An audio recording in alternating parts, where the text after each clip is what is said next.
একটা ফোনের রিভিউ করতে গেলে এমন কোনো কথা আছে যে প্রথমে তার ভালো দিকগুলা বলতে হবে আর শেষে খারাপ দিকগুলা বলে শেষ করতে হবে? এই যে ফোনটা দেখছেন, এটার মডেল আইটেল A100C।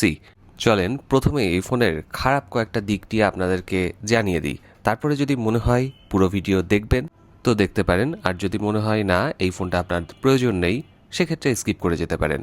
চলুন শুরু করা যাক। এই ফোনটার শর্টকামিং নিয়ে যদি আমি কথা বলতে চাই তাহলে প্রথমেই বলতে হবে পারফরমেন্স নিয়ে। ডিভাইসটাতে প্রসেসর হিসেবে থাকছে T7100 অক্টাকোর প্রসেসর, যেটা কিন্তু একদমই এন্ট্রি লেভেলের একটা প্রসেসর, যার কারণে এই ফোনটা কিন্তু পারফরমেন্সের দিকে খুবই উইক।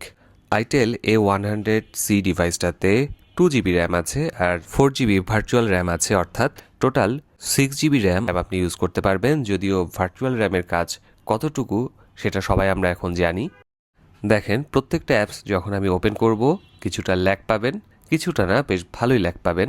নর্মাল ডায়ালার অ্যাপস যখন ওপেন করব তখনও বেশ কিছুটা সময় নাই। প্রবলেম নাম্বার 2, এই ডিভাইসটাতে 5000 মিলিঅ্যাম্পিয়ারের বিশাল ব্যাটারি ব্যাকআপ আছে। এটা যেমন ভালো দিক, কিন্তু এই ব্যাটারি চার্জ করতে 2.5 ঘন্টা থেকে প্রায় 3 ঘন্টা মতো সময় লাগে। আসলে 2026 সালে এসে আপনি একটা ডিভাইস কিনবেন, সেই ডিভাইসে চার্জ হতে যদি 2.5 থেকে 3 ঘন্টা সময় লাগে সেটা খুবই দুঃখজনক।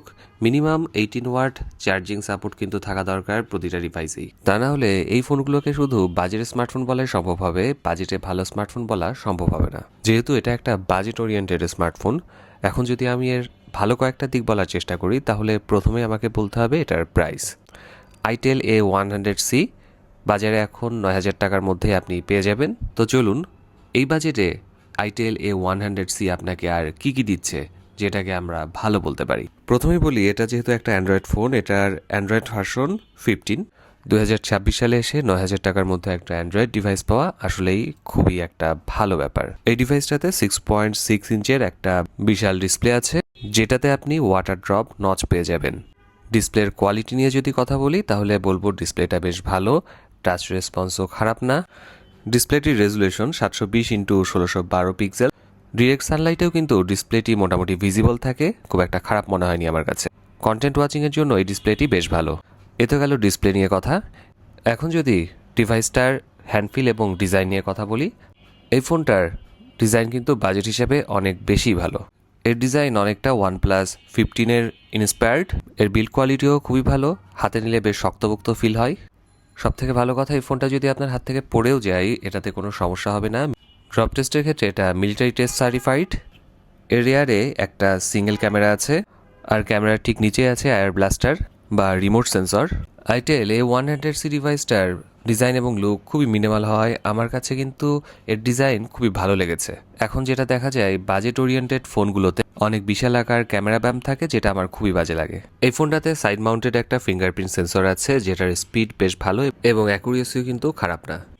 আর এই বাজেটের একটা ডিভাইসে ফিঙ্গারপ্রিন্ট সেন্সর থাকাটাও কিন্তু প্রশংসার যোগ্য। শুরুতেই বলেছিলাম আইটেল A100C ডিভাইসটা অ্যান্ড্রয়েড 15-এ চলছে। এটা অ্যান্ড্রয়েড 15-এর গো এডিশন। সেই সাথে আইটেলের ইউআই বেশ ক্লিন মনে হচ্ছে আমার কাছে। আইটেল A100C ডিভাইসটাতে 2GB র্যাম আছে এবং 64GB রম আছে।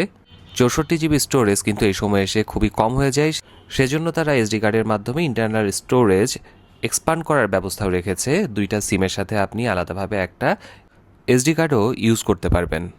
আইটেল A100C ডিভাইসটার রেয়ারে আছে 8 মেগাপিক্সেলের একটা ক্যামেরা, আর ফ্রন্টে আছে 5 মেগাপিক্সেলের আরও একটা ক্যামেরা। ক্যামেরার কোয়ালিটি নিয়ে যদি বলতে হয় তাহলে আহামরি কিছু বলার নেই এখানে। হ্যাঁ, এটা দিয়ে ছবি ওঠে, ছবির কোয়ালিটি চলার মতো, টুকটাক কাজ চালিয়ে নিতে পারবেন বিভিন্ন প্রয়োজনে। ছবির কোয়ালিটি আপনাদের সাথে শেয়ার করছি, স্ক্রিন দেখতে পাচ্ছেন ছবিগুলো। সবগুলো ছবি আইটেল A100C দিয়েই ক্যাপচার করা। এই ফোনটার সবথেকে ভালো দিক আমার যেটা মনে হয়েছে সেটা হলো এর কল কোয়ালিটি। এই ফোনটাতে ক্রিস্টাল ক্লিয়ার সাউন্ড শোনা যায়, আপনি যখন ফোনে কথা বলবেন এর এক্সপিরিয়েন্স খুবই ভালো পাবেন। এক কথায় যদি বলি, এর call quality crystal clear and loud. আর ব্যাটারি সম্পর্কে প্রথমে বলেছি, এতে 5000 মিলিঅ্যাম্পিয়ারের বিশাল ব্যাটারি আছে। ব্যাটারিটা ফুল চার্জ হতে অনেক বেশি সময় লাগলেও এর ব্যাকআপ কিন্তু আসলেই অসাধারণ।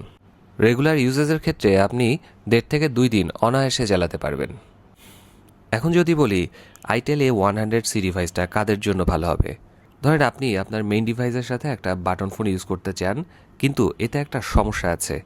আপনার ফোনের সমস্ত ডাটা মানে কন্ট্যাক্টসগুলো কিন্তু বাটন ফোনে একটা একটা করে আলাদাভাবে ইনপুট দিতে হবে, সেটা খুবই বিরক্তিকর কাজ। আর বাটন ফোনগুলোতে কিন্তু কল কোয়ালিটি খুব একটা ভালো হয় না। এই ধরনের এন্ট্রি লেভেলের একটা স্মার্টফোন যদি আপনি ব্যবহার করেন, আপনার অন্য স্মার্টফোনের সমস্ত ডাটা কিন্তু just Google account log in করার সাথে সাথেই এই ফোনটাতে আপডেট হয়ে যাবে। এজন্য আমার মনে হয় সেকেন্ডারি ফোন হিসেবে বাটন ফোন ব্যবহার না করে এরকম একটা বাজেট সেকশনের অ্যান্ড্রয়েড ডিভাইস ব্যবহার করা যেতে পারে। এছাড়াও যাদের বাজেট খুবই কম, যারা স্মার্টফোনে শুধুমাত্র কল করে, টুকটাক ইউটিউবে ভিডিও দেখে আর হোয়াটসঅ্যাপে কথা বলে, তাদের জন্য কিন্তু আইটেল A100 ডিভাইসটা খুবই একটা আদর্শ ডিভাইস হতে পারে। আজ আর কথা বাড়াবো না, আজকের ভিডিও এ পর্যন্তই। আবার দেখা হবে নতুন ভিডিওতে। ততদিন পর্যন্ত সকলে সুস্থ থাকুন, ভালো থাকুন। আল্লাহ হাফেজ।